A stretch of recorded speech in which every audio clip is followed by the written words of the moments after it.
আসসালামু আলাইকুম ওয়া রাহমাতুল্লাহি ওয়া বারাকাতুহু। সম্মানিত উপস্থিতি, একটা কথা আছে, যে যায় লঙ্কায় সে হয়ে যায় রাবণ।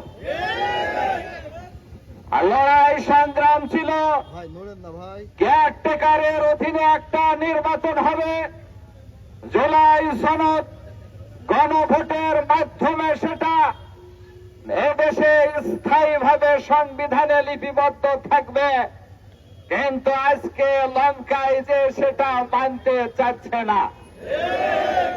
সম্মানিত ভাইরা, আমরা চেয়েছিলাম একটা স্বাধীন বিচার ব্যবস্থা, কোন দল মত নয়, অপরাধীদেরকে শাস্তির আওতায় আনতে হবে, স্বাধীন নির্বাচন বিভাগ, স্বাধীন বিচার বিভাগ প্রতিষ্ঠিত করতে হবে।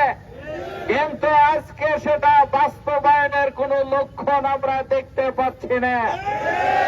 সম্মানিত ভাইরা, আমরা চেয়েছিলাম এদেশটাকে দল মত নির্বিশেষে, জাতি ধর্ম বর্ণ নির্বিশেষে আমরা দেশটা গড়ার জন্য ঐক্যবদ্ধভাবে কাজ করব।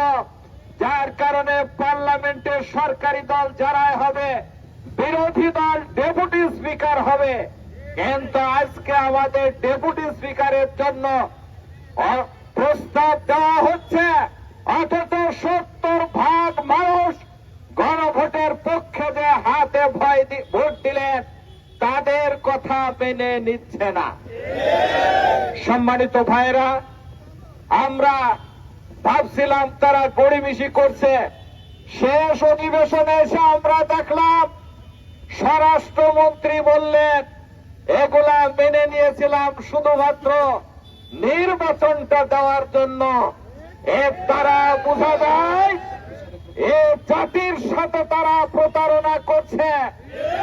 70% মানুষ যে জায়গাতে চেয়েছে গণভোটের মাধ্যমে দেশটাকে সামনে এগিয়ে নিয়ে যাওয়ার জন্য, এই 70% মানুষের মতামতকে উপেক্ষা করে 214 জন এমপির মতামতকে গ্রহণ করে 70% মানুষের মতামতকে পদদলিত করে সামনে আগাতে চাচ্ছে। কিন্তু একদলীয় ভাবে আগানোর এই চিন্তা অতীতে আমরা দেখেছি, এইটা কখনো সুখকর হয়নি। বিধায় এক্ষুনি যদি জনগণের এই রায়কে মেনে না নেন, তাহলে আপনাদের জন্য এটা সুখকর হবে না। আজকে আমরা গণমিছিলের পক্ষ থেকে আপনাদের প্রতি উদাত্ত আহ্বান রাখতে চাচ্ছি, এদেশের জনগণের ভোটের মাধ্যমে নির্বাচিত হয় এমপি, সেই এমপিরা এতে যে সংসদে যে প্রতিনিধিত্ব করে থাকে, আর জনগণ সরাসরি ভোট দিয়ে কিছু নীতিকে পরিবর্তন করে স্থায়ী কিছু নীতি প্রতিষ্ঠার জন্য ভোট দিল, তাদেরকে অগ্রাহ্য করার কোন সুযোগ নাই।